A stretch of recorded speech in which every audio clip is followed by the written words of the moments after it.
Hello အားလုံးပဲမင်္ဂလာပါရှင်ဒီနေ့ကတော့ကျမစီမှာပွဲတော်အတွက်ကျမစီမှာရရှိနိုင်တဲ့ပစ္စည်းလေးတွေကိုပြပေးမှာဖြစ်ပါတယ်ပထမဆုံးအနေနဲ့ဒါရွှေအိုးလေးဖြစ်ပါတယ်ရွှေအိုးလေးဒါအထူသားလေးပါဒါရွှေအိုးလေးအထူသားလေးဟောနော်လဲလဲနှိုက်လို့ရတယ်ရွှေအိုးအထူသားလေးပါအထူသားလေးအလက်ဆိုင်ပေါ့နော်ဒါကရွှေကိုအထူစားအလက်ဆိုင်ပါဒါကတော့ရွှေအိုးအပါအကြီးဆိုင်ပေါ့နော်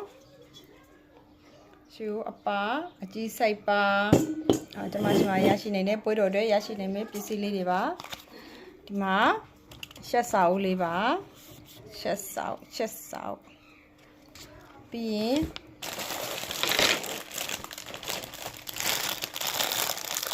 ဒီဘောခေါက်လေးတွေလေ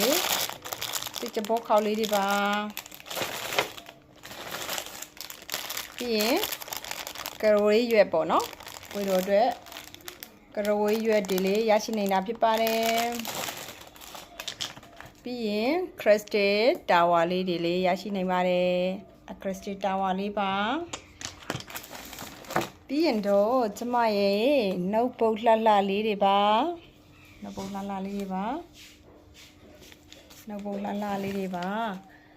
ပြီးရင်ရွှေလာငွေလာအိတ်ရွှေလာငွေလာအိတ်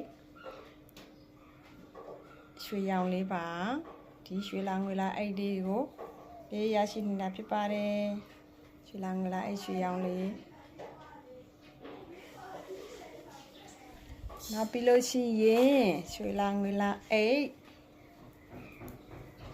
ဖြူရောင်လေးပါ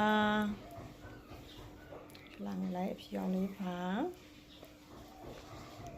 ရွှေလာငွေလာအိတ်ဖြူရောင်လေးပါ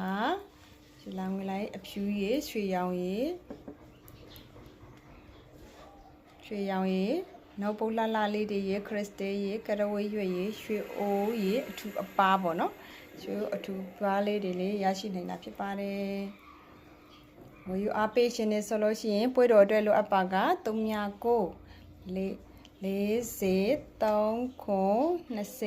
40 မာယူလို့ရပါတယ်